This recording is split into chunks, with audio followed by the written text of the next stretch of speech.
네, 10주차 물질 추출론 3차시. 오늘은 2교시가 되는 거죠. 시작하도록 하겠습니다. 조금 전에 여러분들하고 같이 살펴본 것처럼 우리가 먹는 과일 중에 배에는 그 화장품의 미백 성분인 알부틴이 포함이 되어 있다고 하는 것을 앞에서 우리가 같이 한번 살펴봤고요. 그 미백 성분인 알부틴을 갖다가 분리하고 또 그리고 분석하기 위해서 그래서 이제 그 실험을 갖다가 이제 했는데 바로 이 실험 결과 조금 전까지 쭉 살펴보니까는 배에 포함되어 있는 알부틴을 갖다가 추출하는 데는 열수, 뜨거운 물을 통해서 그래서 조금 끓여가지고 한 20분 정도 끓이면서 그러면서 분리해내는 것이 알코올로 추출하는 것보다 훨씬 분리가 잘 되더라 라고 하는 점을 갖다 이제 알 수가 있었습니다. 그런데 도대체 이 가열 시간을 얼마나 가열을 하는 것이 더 효율적일지 이런 부분에 대해서 또 다시 그 함량 변화를 갖다가 조사를 하기 위해서 그래서 이제 그 실험을 갖다 이제 또 하는 거예요. 이렇게 우리가 어떠한 한 성분을 갖다가 분리하고 그리고 얻어내기 위해서는 굉장히 그냥 뭐 시작하면 바로 이렇게 얻을 수 있는 것이 아니라 굉장히 여러 가지 과정을 갖다 거치면서 여러 과정을 거치면서 그러면서 이제 분리를 하게 되고 그리고 함량이 얼마인지를 알게 되고 또 가장 적합한 그런 추출 방법이 무엇인지 이런 것들을 찾아가는 거죠. 예. 그러한 과정을 갖다 우리가 이제 같이 한번 쭉 보게 되는 거예요. 자, 그래서 이제 실험을 했어요. 그래서 끓이는 시간을 자, 이번에는 양을 갖다가 너무 많이 하니까는 양이 이제 시료도 많이 필요하고 그래서 양을 갖다 줄여서 이제 우선 그 시간에 따라서 어떻게 달라질지를 갖다 이제 테스트하기 위해서 이제 한 거예요. 그래서 이번에는 이제 30g 정도 가지고 이제 시작을 이제 하게 된 거죠. 그래서 이제 끓이는 시간을 4시간, 8시간, 12시간 뭐 이런 식으로 이제 늘려본 거예요. 그래서 하나도 안 끓이고 그리고 이제 물로만 그냥 해서 그래서 추출하는 경우. 그 다음에 4시간 가열해서 한 다음에 추출하는 경우. 8시간 가열해서 한 다음에 추출하는 경우. 12시간 가열한 다음에 추출하는 경우. 이렇게 이제 점차 해봤더니 역시 온도를 높여서 가열을 해서 끓이는 상태에서 꽤 여러 시간 이렇게 추출을 하는 것이 많이 얻어지더라고요. 그런데 무작정 계속 늘어나는 것이 아니라 뭐예요? 여기 보면은 약간의 미세한 차이는 있지만 4시간, 8시간 정도까지는 증가를 하다가 그 다음에는 거의 더 이상 이제 우러나오지 않는 거죠. 그렇죠? 그러한 점들을 갖다 이제 확인을 하게 되는 거예요. 그러면은 그럼 그 다음에는 이제 어떻게 하겠어요? 이렇게 8시간 정도만 이제 하게 되면은 그러면 이제 그 다음에는 이제 더 이상 이제 끓이지 않게 되겠죠. 자, 입장하면은 마이크 꺼주세요. 예. 네, 뭐가요? 지금 계속 울려요. 마이크 꺼주세요. 윤주야, 마이크 꺼줘. 지금 다 들려, 거기 이야기하는 거. 예. 그래서, 이렇게 이제, 4시간, 8시간, 12시간 실험을 통해서 8시간 정도 이제 하니까는 충분히 추출이 됐다라고 하는 것들을 갖다 이제 알게 되는 거죠. 예. 이렇게 이제 추출을 갖다 조금 더 이제 최적화해 가면서 그러면서 이번에는 이제 그 추출한 그런 것들을 이제 다시 순수하게 이제 알부틴만 다시 이제 분리를 해내야 될 거 아니에요.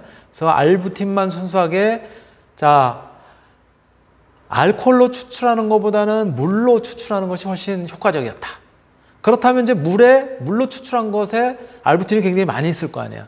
그럼 그 다음에 이제 어떻게 이제 분리를 하는 것이 좋은가 해가지고 이번에는 이제 다시 그 이후에 이제 분리하는 방법으로서는 이제 컬럼 크로마토그래피라고 하는 것을 이제 쓰게 됩니다. 그래서 여기 이제 적혀 있지만은 다이아이온 HP20이라고 하는 이러한 이제 충전 물질을 갖다가 채워 넣은 그런 이제 칼럼을 통과시키면은 이때 이제 크로마토그래피에 의해서 쭉 이렇게 흘러내려오면서 그러면서 이제 분리를 할 수가 있는 거예요. 그래서 그것도 1시간에서 3시간 또 1시간에서 3시간이라기보다는 이제 첫 번째에서 세 번째 정도 타임, 네 번째에서 여덟 번째에서 14번째. 어떤 것이 알부틴이 이제 가장 많이 빠져나오는지 이런 것들을 갖다가 이제 분류를 이제 하게 되는 거죠. 그렇게 해서 알부틴을 갖다 이제 얻게 되는데요.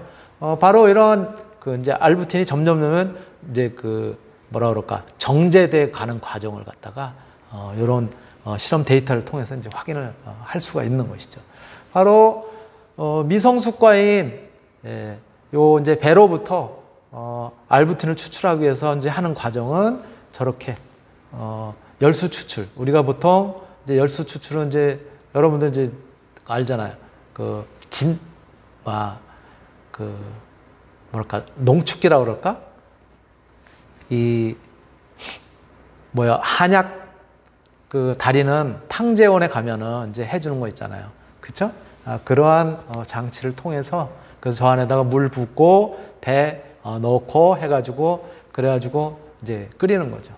그렇게 해서 이제 100kg의 이제 배를 가지고 이제 다시 이제 거기에서 이제 알부틴을 갖다 이제 추출하는 과정을 갖다가 다시 또 재현을 하고 최적 조건을 갖다 이제 찾아가고 그러는 거죠.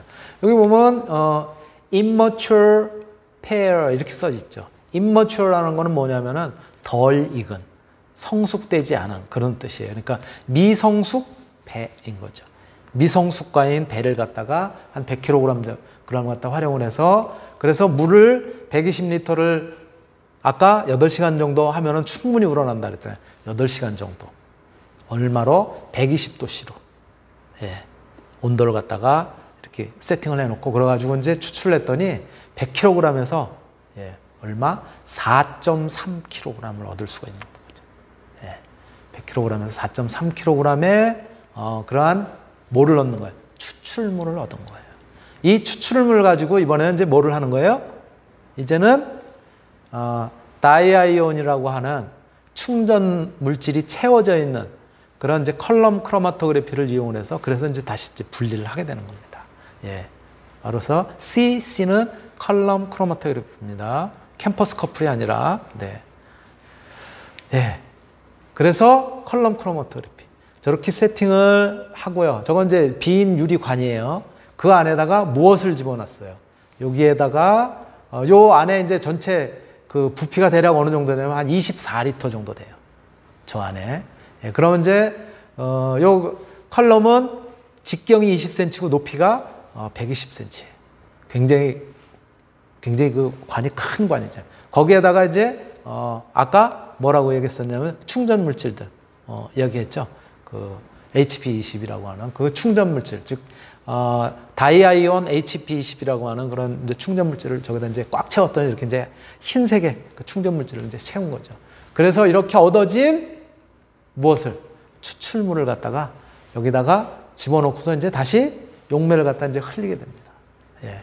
그래서 물로 흘려서 첫 번째에서 다섯 번째 과정을 이제 쭉 이제 하고요. 그 다음에 10% 에탄올을 갖다 흘려서 여섯 번째에서 17번째까지 이제 얻어지게 되고, 그 다음에 20% 에탄올을 흘려가지고 나머지를 또 쫙 또 깨끗하게 이제 17번째에서 26번째 프랙션이라고 하는 그런 것들로 이제 얻어지는 거예요, 이제. 그래서 얘네들을 다시 무엇을? 이제 TLC를 분석을 하는 거다. TLC는 뭐예요? 얇은 막 크로마토그래피. 아까도 잠깐 살펴봤죠? 예. 이것들을 통해서 다시 이제 분석을 하게 됩니다.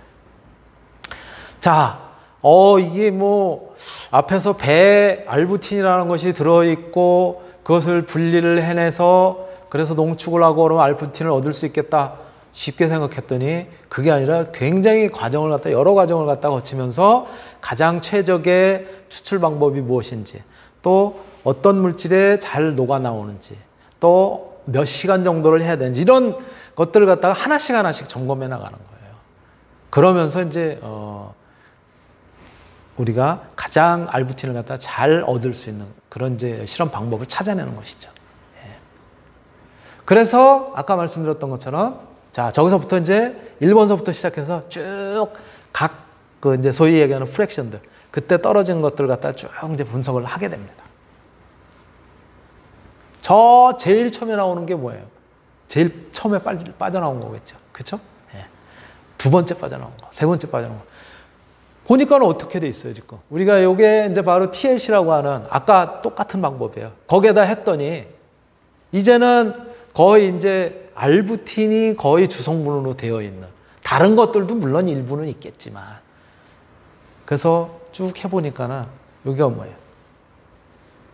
요만큼쯤 그 되는 그 이제 시료, 그때쯤 그 시간이 지난 정도에 얻어진 시료가 가장 알부틴이라고 하는 녀석은 거의 일정한 패턴을 갖다 가지고 있지만 제일 처음에 얻어진 것보다는 이맘때쯤 얻어지는 알부틴이 제일 뭐라 그럴까 순도가 높은 이제 그런 녀석들이겠죠. 처음에는 거의 뭐 알부틴은 조금 나오다가 이제 이렇게 쭉 해서 얻어지는 녀석이에요. 그래서 바로 저기에 이제 얻어지는 거고요. 여기 파란색으로 표시가 되는 데 있죠. 요거는 뭐냐면은 스탠다드 표준 알부틴이에요. 그러니까 시약 중에서 완전 고순도의 시약을 가지고 똑같이 요거랑 실험할 때 똑같이 거기다가 한쪽에서 테스트를 하는 거예요. 그래서 고순도의 시약이니까 다른 지저분한 게 지금 없잖아요. 딱 거기만 표시가 되잖아요. 그렇죠? 그래서 표시가 거기에 탁 되는 거를 보니까 다른 것들도 쭉 그 위치에 표시되는 저거는 농도가 그만큼 높은 거고 또 그 위치에 표시되는 걸로서는 그렇죠? 다른 물질들도 포함이 되어 있잖아요. 저렇게. 근데 여기는 보면 그 이후에 나오는 것들은 거의 없잖아요. 이런 것들을 통해서 농축이 됐다고 하는 것을 이제 알 수가 있는 거죠. 그래서 얘네들을 가지고 이제 분석을 이제 또 해야 되는 거예요. 그래서 이번에는 HP20이라고 하는 충전 물질을 집어넣은 그런 이제 칼럼 크로메트를 통해서 그래서 이제 분석을 한 녀석이에요. 분석을 한 녀석이 저기 보시면 프랙션 1번, 5번, 7번, 9번 뭐 이렇게 쭉 나와 있잖아요. 그 다음에 뭐 15번 뭐 이 이하 거는 별로 이제 쓸모가 없고요. 그런데 맨 밑에 게 이제 스탠다드고요. 비교를 쭉 해보니까 12번, 13번 이런데 굉장히 많이 나오잖아요. 그렇죠? 저런 것들은 순도가 굉장히 높은 녀석들인 거죠. 그래서 저렇게 바로 양을 갖다 이제 적게 이제 시료를 갖다 집어넣어서 추출함으로써도 이제 우리 다 이제 확정이 됐잖아요. 그렇죠? 그래서 물을 넣고 그리고 몇 시간 동안 끓이고 그리고 어느 정도의 위치에서 나오는 녀석을 갖다 이제 얻으면 걔네들의 그 순도가 굉장히 높은 거를 갖다 이제 확인을 했단 말이에요. 그렇죠? 그렇게 이제 확인을 하고 그리고 이제 그렇게 얻어지는 녀석이 진짜 이제 알부틴인지는 우리가 이제 간접적으로 확인했잖아요. 저기 피크도 같은 위치에서 나오고 이제 이런 것들을. 그래서 조금 더 구체적으로 이제 분석을 하기 위해서 HPLC를 갖다 이용을 하게 됩니다. 이제. HPLC 알죠? 액체 크로마토그래피를 통해서 진짜 저게 알부틴인지를 갖다 이제 분석을 하게 됩니다. 그랬더니 스탠다드 밑에 있는 게 위에가 지금 얻어진 거예요. 분리 정제해서 얻어진 거예요. 거의 스탠다드하고 거의 비슷한 피크를 갖다 나타내죠. 그쵸? 저 면적은 무엇을 나타내는 거냐면 양이 얼마 정도인지 이런 것들을 나타내는 거예요. 패턴도 거의 똑같잖아요. 그래서 대략 이러한 자료들을 갖다 이제 데이터를 갖다가 이제 해석을 하고 그러면은 98.28%라고 하는 그런 순도를 가진 녀석을 갖다 이제 분리를 해낸 거예요. 그쵸? 여기까지 옵니다. 이렇게. 그래서 이렇게 이제 그 메탄올로 분석한다라든가 이런 것들보다는 굉장히 그 유용하게 물로 분석을 할 수 있는, 분리를 해낼 수 있는 이제 이런 것들을 이제 알았으니까 과연 얘가 진짜 요거랑 패턴도 같은데 순도도 저렇다고 지금 이제 예측은 되는데 과연 얘가 진짜 그러면 알부틴 맞을까? 알부틴 맞겠죠. 그래도 또 한 번 이제 보다 정확한 구조 확인을 하기 위해서 아까 뭐라 그랬죠? 수소라든가 탄소라든가 이런 구조가 어떻게 되고 이런 것들을 확인하는 것이 NMR이라고 하는 핵 자기 공명이라고 하는 그런 분석기기예요. 그것을 통해서 또 이제 분석을 다시 한번 하게 됩니다. 그래서 핵자기 공명을 통해서 분석을 하게 돼요. 위에 있는 것이 뭐냐면 표준. 네, 진짜 시약을 우리가 고가로 사게 되는 그런 이제 표준 시약이에요. 시약을 통해서 이제 분석을 한 거예요. 똑같은 방법을 분석을 이제 했어요. 그러니까 그 해당되는 위치에 나오게 되고, 그쵸? 예. 여기 이제 별표로 이렇게 이제 표시가 되어 있거나 이제 한데, 별표는 뭐냐면은 별표로 표시되어 있는 거 있잖아요. 요거는 불순물. 그러니까 저게 시약이긴 해도 불순물이 아주 극히 일부지만 있다는 거죠. 그런데 요 우리가 정제한 그러한 이제 요 알부틴의 경우에도 요 불순물들이, 그쵸? 저거보다는 조금 더 있잖아요. 그쵸? 그러한 패턴을 갖다 이제 나타낸다. 그리고 구조는 바로 이러한 것들을 갖다가 계산을 통해서 전문 이제 컴퓨터를 통해 가지고 딱 구조가 이제 계산이 돼서 이제 나오게 되거든요. 그래서 구조도 마찬가지로 저 알부틴과 같은 구조를 갖다 가지고 있다라고 하는 것을 갖다 이제 확인할 수가 있습니다. 그래서 드디어 알부틴을 갖다 이제 순수한 거의 정제되어 있는 분리해서 정제까지 한 알부틴을 갖다 이제 얻게 되는 거고요. 또 구조조차도 그 해당되는 알부틴의 구조를 갖다 갖는다라고 하는 것을 이제 알게 되는 거예요. 네. 네. 그래서 이제 우리가 이제 분리를 하고 정제를 해서 그래서 이제 데이터를 전부 정리를 했어요. 네. 이 사업단에서 정리를 했더니 분리 정제한 후에 알부틴, 우리가 실제로 배를 미숫가라고 하는 배를 갖다 활용을 해서 알부틴을 갖다 분리 정제를 하고 그래가지고 이제 얻은 그 물질하고 시중에서 팔게 되는 시약으로 팔게 되는 합성 알부틴, 요거하고 비용을 갖다 이제 한번 이제 비교를 해본 거예요. 그랬더니 우리가 배 미성숫가를 갖다가 100kg을 이제 이용을 해서 그래서 거기서 농축액을 얻고 또 다시 걔네들을 갖다가 이제 농축액이 아니라 추출액을 얻고, 그쵸? 열수 추출을 통해서 얻고 걔네들을 갖다가 다시 이제 이 칼럼 크로마토그래피라고 하는 것으로 이제 분리를 해서 그렇게 해가지고 이제 얻은 것이 얼마냐? 100kg을 갖다가 활용을 했는데 실제로 얻은 게 얼마냐? 200g을 얻었어. 와, 이것밖에 못 얻어. 그러나 순도는 98%짜리를 얻은 거예요. 그래서 수율은 0.2%밖에 안 돼요. 교수님 아까 4%, 0.4 정도였었는데, 그거는 이제 다른 불순물도 포함하고 있는 거고, 이건 순수하게 분리가 되어 있는 그러한 이제 그 최종 이제 산물인 거죠. 그렇게 해서 이제 순도 98%짜리 20g을 갖다 이제 얻게 됩니다.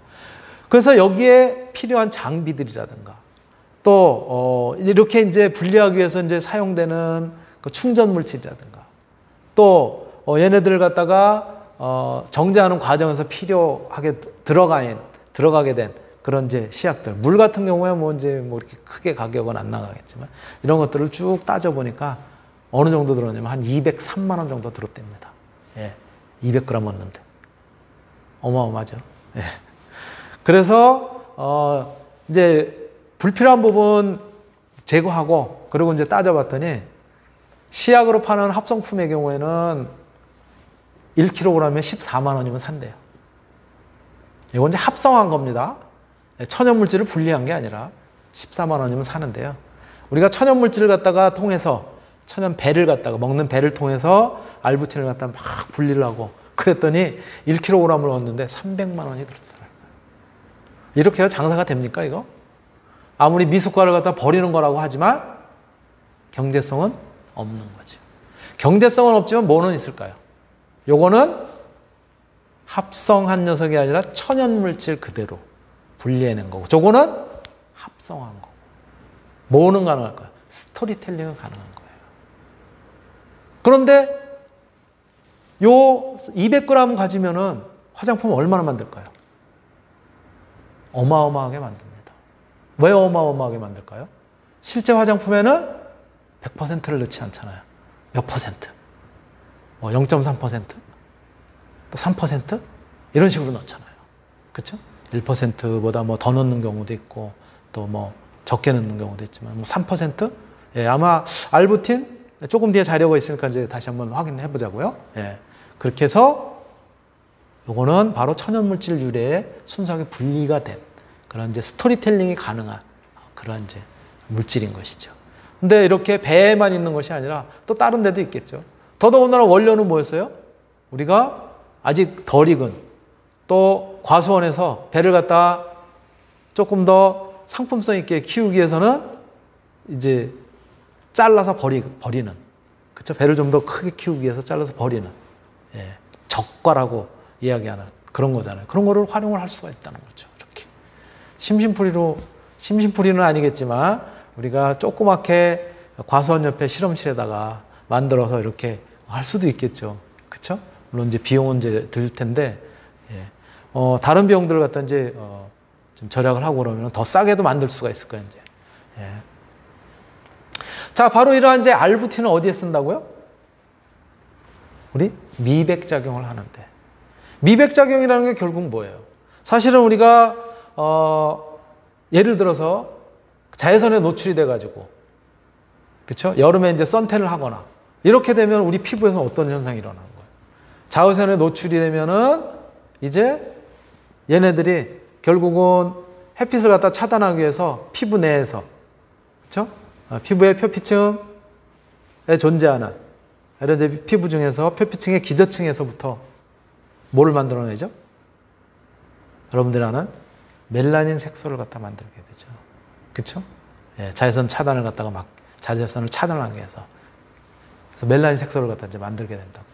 바로 피부에 멜라닌 세포를 갖다가 만드는, 색소를 만들어내는 이 형성 메커니즘은 어떻게 되냐고요. 이 멜라닌을 갖다 만들지 못하도록 하는 것이 바로 뭐예요? 그게 이제 미백 기능성인 거 아니에요. 그래서 그 메커니즘을 우리가 같이 한번 이제 살펴본다면은 표피층에 존재하는 각질부터 시작해서 그 다음에 뭐 투명층, 그쵸? 또 유국층, 그쵸? 가시층, 기저층, 그쵸? 예, 이런 식으로 쭉 있잖아요. 유국층이 가시층인가? 예. 예. 그 중에서 저 기저층으로부터 이제 보통 만들어집니다. 예. 기저층인데 요 기저층에 멜라닌 생성세포가 있는 것이죠. 그래서 자외선이 쪼여지면은 표피의 맨 밑에 있는 기저층에서 멜라닌 생성세포로부터 자극을 받아가지고 이렇게 멜라노솜에서 멜라닌을 갖다 만들고 걔네들이 결국은 피부에 점점 위로 올라가가지고 그래가지고 이제 표면에 이렇게 검게 반점으로 나타나기도 하고, 그쵸? 또 검은 칼라를 갖다 이제 띄게 되는 거죠. 멜라닌들이 이제 밀려 올라오면서. 예, 바로 그렇게 이제 되는 거예요. 그렇다면은 이 멜라닌은 어떠한 과정을 갖다 이제 통해서 만들어지냐. 여러분들이 아마 배웠을 거예요. 그쵸? 지금 이제 기능성 화장품 시간에 배웠을 수도 있고, 아니면 그 이전에도 조금 이제 배웠을 수 있을 텐데요. 바로 멜라닌은 이렇게 만들어집니다. 저 맨 끝에 있는 것이 뭐냐면 티로신이에요. 티로신. 티로신은 뭐죠? 타이로신이라고도 하는데요. 아미노산입니다. 우리 몸속에 존재하는 아미노산이에요. 예. 그 아미노산이라고 하는 타이로신이라고 하는 녀석은 자외선이 탁 쪼여져가지고 이 기저층까지 이제 자극을 갖다 주게 되면은 저 타이로신을 갖다가 분해하는 효소가 작동을 하기 시작해요. 햇빛이 탁 들어오게 돼요. 그 분해하는 효소가 뭐냐면 타이로시네이즈라고 하는 그 효소가 작동을 하게 되면은 저 타이로신이 뭘로 바뀌냐면 도파로 바뀌는 거예요. 이 도파로 바뀌는 녀석을 또 타이로시나제라고 하는 타이로시네이즈라고 하는 효소가 또 작동을 하게 되면 도파키논으로 바뀌는 거예요. 이 도파키논은 다시 류코도파크롬으로 바뀌기도 하고, 예를 들어서 시스테인이라고 하는 그런 성분이 있거나 혹은 글루타치온이라고 하는 이러한 성분이 있었을 경우에는 이쪽을 갖다 가게 돼요. 이쪽으로 가서 시스테닐 도파로 바뀌는 거죠. 예. 그렇지 않은 경우에는 류코도파크롬이라고 하는 녀석으로 이제 바뀌게. 그 다음에 쭉 과정을 갖다 계속 거치면서 뭐까지? 이게 막고 있네요. 예. 저기서 보시는 것처럼 유멜라닌을 갖다 이제 만들어내게 되는 거죠. 유멜라닌. 유멜라닌은 뭐죠? 제가 저기 까만색으로 칠해놨잖아요. 그렇죠? 까만색으로 칠해놓은 이유는 뭐예요? 저거는 색소 중에서도 특히 검은색 색소 계통의 멜라닌을 갖다 이제 만들어내는 거죠. 그렇죠? 그리고 이쪽은 쭉 오게 되면은 페오멜라닌이라고 하는 것을 갖다 이제 만들어내게 됩니다. 페오멜라닌은 요거는 이렇게 붉은색이나 노란색 계통. 그러니까 이 머리가 금발이나 약간 붉은기를 갖다 이제 띠는 경우에는 그 색소가 페오멜라닌이 많은 거고요. 여러분들 아마 배웠을 거예요. 그렇죠? 그 다음에 검은색이나 짙은 갈색인 경우에는 유멜라닌. 이런 색소들을 갖다 이제 우리 체내에서 많이 만들어내는 거죠. 그래서 그런데 이렇게 멜라닌을 만들어내면 안 되잖아요. 어디를 차단하면 좋을까요? 존엄을 차단하게 되는 거예요. 그래서 우리가 바로 존엄을 갖다가 차단하기 위해서 알부틴은 저 티로시나제의 활성을 갖다 저해하게 됩니다. 그래서 요 티로시나제라고 하는 놈을 갖다가 알부틴이 가서 딱 맞게 됩니다. 저렇게 맞게 되면은 도파를 넘어가지 못하니까 결국은 또 설사 도파를 넘어갔다고 하더라도 그 다음에 티로시나제를 갖다가 또 차단을 하게 되니까는 결국은 이 멜라민을 갖다가 만들어내지 못하도록 만드는 거죠. 그쵸? 그러니까 피부가 가지고 있는 고유의 색깔, 약간 희면서도 그러한 이제 색깔을 갖다 유지를 할 수가 있는 것이죠. 그래서 이러한 작용을 갖다 이제 하게 하는 것이 알부틴이란 말이에요. 그런데 우리가 미백 화장품 기능성 성분에는 알부틴만 들어가 있는 건 아니에요. 그렇죠? 여러 가지가 있잖아요. 그래서 그 여러 가지들은 결국은 이 티로신의 작용을 하게 되는데, 작동을 하게 되는데요. 이 티로신이라고 하는 녀석이 결국은 티로신을 도파로 만들어서 결국은 최종의 멜라닌까지 만들어내는 데는 뭐가 작용을 한다고요? 티로시나제가 작용한다. 저 티로시나제를 갖다 딱 막도록 보통 많이 쓰이는 녀석이 알부틴 뿐만이 아니라 당나무 추출물, 또 알파 비사보롤, 그 다음에 유용성 감초 추출물, 이런 것들은 저 티로시나제가 꼼짝 못하도록 만드는 거예요. 그 다음에 도파로 갔다가 얘네들이 산소를 만나가지고 계속 산화가 되거든요. 산화가 되면서 이제 그러면서 나중에 이제 최종 멜라닌으로 이제 만들어지는데, 요 산소가 산소가 같이 결합이 돼서 산화되지 못하도록 만드는 그런 녀석들이 아스코빌 글루코사이드라든가 에틸 아스코빌 에테르라든가 또는 아스코빌 테트라 아이소 팔미테이트라든가 또는 마그네슘 아스코빌 포스페이트라든가 이런 것들은 산소가 결합을 못하도록 그렇게 막는 녀석이에요. 그리고 마지막으로 나이아신아마이드라는 녀석은 티로신이 작동을 해가지고 만들어진 멜라닌이 어디에? 피부의 기저층으로부터 꼭대기까지 올라가지 못하도록, 작동을 못하도록 그렇게 만드는 녀석이 나이아신아마이드예요. 그래서 다 작동하는 그런 그 메커니즘이 다 달라요. 그래서 이렇게 해서 우리가 이제 미백 그 기능성을 갖다 이제 발휘하게 되는 거고, 특히 알부틴의 경우는 저 티로신이 그다음 도파로 가는 거를 갖다가 거기에 중대한 영향을 갖다 미치게 되는 티로시나제라고 하는 녀석이 꼼짝 못하도록 딱 차단을 한다, 저해를 한다라고 하는 것들을 갖다 이제 이해를 해주시면 될 것 같고요. 그래서 이 알부틴을 갖다 이제 포함이 되어 있는 화장품을 갖다가 열심히 바르고, 이제 그러면 이렇게 왼쪽에 있는 그런 컬러가 아니라 오른쪽처럼 이렇게 아주 미백이 유지가 되는 그런 피부를 갖다 이제 유지할 수 있는 거죠. 그렇죠? 미백의 그런 것들이 유지가 되고, 바로 알부틴을 주성분으로 해서 나오는 화장품을 갖다 우리가 이제 만들 수 있는 거죠. 그렇죠?